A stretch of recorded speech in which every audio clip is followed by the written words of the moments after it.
right. Now, I don't think this applies to you and your partner, but more recently, Suge Knight has done interviews saying that the lawyers offered him $1 million to make a statement saying that Keefe D wasn't there. Are you familiar with this? Yes, I did see that. Wouldn't that be criminal if a lawyer offered him $1 million to make that type of statement?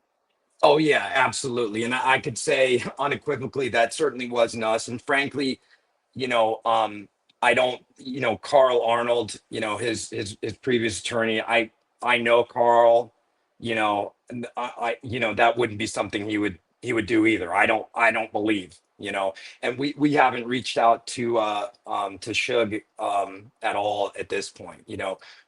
Obviously, we have to consider potential witnesses, and there's the question: would the state want to call him as a witness? I don't know. I have no idea whether they intend to do that. I would think maybe not.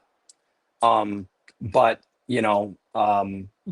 if we do end up reaching out, certainly we wouldn't be making any kind of offers of any. I mean, you can't offer a witness anything, you know.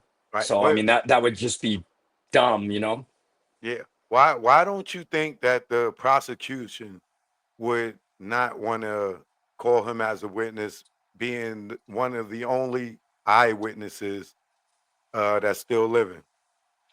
Right. I mean, that's the thing is, and I saw this other, I think it was that same interview. He actually said, um, only me and Tupac know what happened, which is an interesting statement if you think about it, because the way I look at that, well, isn't that, I mean, in a way, isn't that like saying Keefe D wasn't there if only him and Tupac would have known it? But yeah, I mean, he's the only person that we can identify 100% that was there. I certainly, if he's not called as a witness, I mean, obviously it's the state's burden, but they also can present the case however they want. If they think that he would be like a wild card, they don't know what he would say, or if he's not particularly interested, because a witness who is determined to, who doesn't want to be dragged into something, that could certainly be a wild card, and you never know. And the state, you know, um, who knows what they would get, right? Um, so it's something where you got to understand what the practical realities of, because I think he's made different statements, and certainly we would be open to talking to him, but not in any kind of secret backdoor kind of deal or anything like that. It would just be, it's what you do when you talk to any witness, is just like, we just want the truth. Right.